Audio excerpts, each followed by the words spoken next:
নমস্কাৰ মই প্ৰিয়াসেন কিচেনলৈ আপোনালোকক স্বাগতম। আজি মই লৈ আহিছো বেংগলী নিৰামিষ এবিধ ৰেচিপি যেটো কলফুলৰ ৰসা বুলি কয়। আমাৰ কয় মোচাৰ ৰসা। কলফুলক আমাৰ বেংগলীত মোচা বুলি কয়, কিছুমানে থুৰ বুলিও কয়। মোচাৰ ৰসা এবিধ লৈ আহিছো। এই ৰেচিপি খাবলৈ খুবেই ধুনীয়া হয়। আপোনালোকে এবাৰ চাবচোন মই কেনেকৈ বনাইছো। আৰু যদি ৰেচিপি বিধ ভাল পায় তেনেহলে লাইক কমেন্ট আৰু শেয়াৰ কৰিব। এই ৰেচিপি বিধ খাবলৈ খুবেই সোৱাদ ভৰা, মাছ মাংসই পাত্তা নাপায়। আপোনালোকে নিশ্চয় বনাই চাব। আৰু আহকচোন আমি ৰেচিপিৰ মাজলৈ যাওঁ। আমাৰ এই ৰেচিপি বিধ বনাবলৈ আমাক লাগিব আলু মই দুটা কাটি তাৰ পিছত অলপ নিমখ দি পেলে বইল কৰি পানী পেলাই লৈছো। তো আমি ফ্ৰাই কৰিব লাগিব। আমাক এই মছলাখিনি লাগিব আদা, কেঁচা জলকীয়া 3টা লৈছো, 4টা শুকান জলকীয়া আৰু জিৰা, আৰু বিলাহী এটা মই পেষ্ট কৰি লৈছো ডাঙৰ। চেনি লাগিব, নিমখ লাগিব জোখমতে, হালধি আৰু পাঁচফোৰণ, তেজপাত আমি ফোৰণ দিম, আৰু লং, ইলাইচি, দাৰচিনি কেইটা আমি পিছি ল'ব লাগিব। আৰু শেষৰ লাগিব আমাক ঘিউ।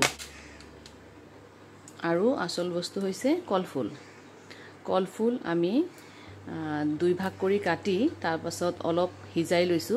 পানী খুব কম দি পেলে হিজাইছো যাতে পানীখিনি পৰি নাযায়, শুকাই যাব লাগিব।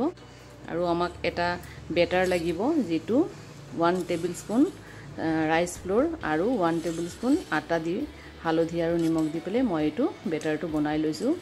নহলে কলফুলখিনি এৰাই যাব, হেতু কাৰণে এটো ফ্ৰাই কৰিবৰ কাৰণে লৈছো।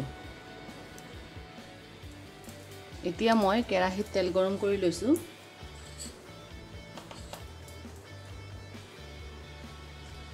আৰু এটা কৈ কলফুল ফ্ৰাই কৰি লম এনেকে বেটাৰত লেটিয়াই।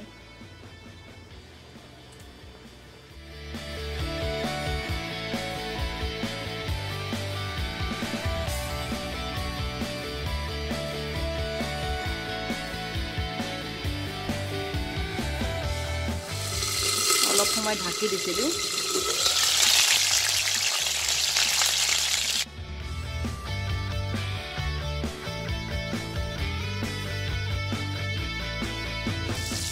এতিয়া কলফুল কেইটা আমি ৰঙচুৱাকে ভাজি উঠাই লম।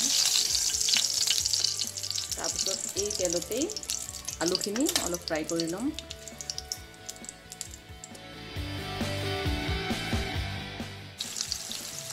অলপ নিমখ দিলো আৰু ধুনীয়া ৰঙচুৱাকৈ ফ্ৰাই কৰি উঠাই থম। 2 মিনিটৰ কাৰণে ঢাকি দিলো।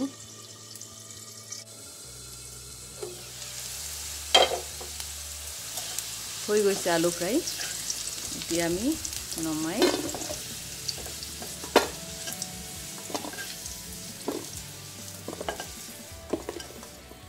মই 2 টেবিল চামুচ মান তেল দিছিলো। এই তেলতেই সকলোখিনি হৈ যাব। এতিয়া পাঁচফোৰণ দিলো, তেজপাত দিলো, জলকীয়াও দিছো।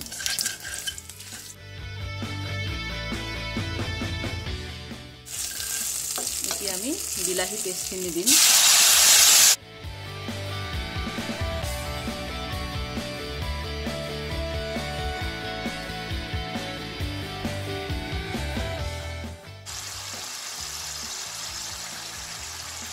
বিলাহী পেষ্ট অলপ 1 মিনিট মান ভাজি এতিয়া জিৰা, আদা পেষ্ট কৰিছিলো যে জলকীয়া এইটো দিলো।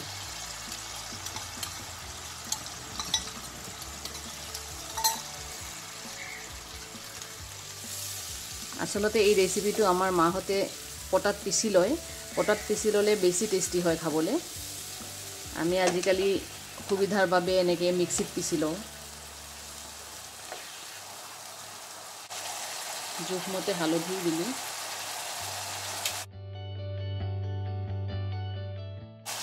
এতিয়া আলুখিনিৰ লগত মছলাখিনি অলপ মিলাই লম।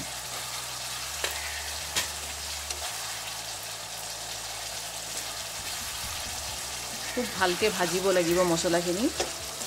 মছলাখিনি যিমান ভাজিব তেনেকেই টেষ্টি হয় বস্তুটো খাবলৈ। আৰু গেছ কম কৰি দি পেলাই ভাজি থাকিব যেতিয়ালৈকে তেলখিনি ওলাই নাহে। খুব ৰঙচুৱাকৈ ধুনীয়াকৈ মছলাখিনি ভাজিব লাগিব।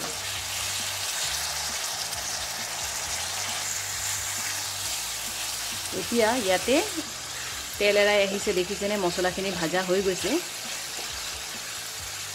এতিয়া 1 কাপমান পানী দিব লাগিব।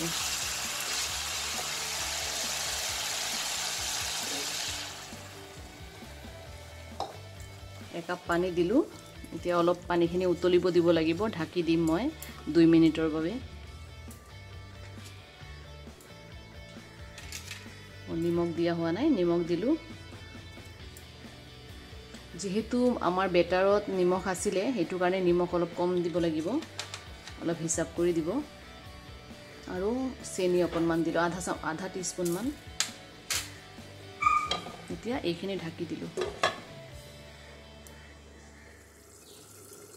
2 মিনিট পিছত ঢাকনি খুলি পেলাই আমি এই ফ্ৰাই কৰি ৰখা কলফুলখিনি দিম।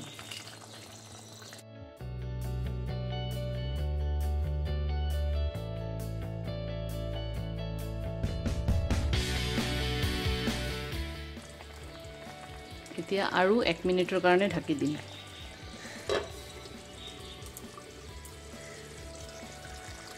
আৰু এতিয়া ঘি দি আমি পৰিবেশন কৰিম।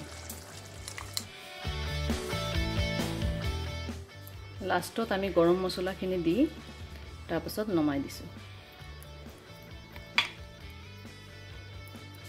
এতিয়া গেছ বন্ধ কৰি আপোনালোকৰ ওচৰত পৰিবেশন কৰি লৈ আহি আছোঁ।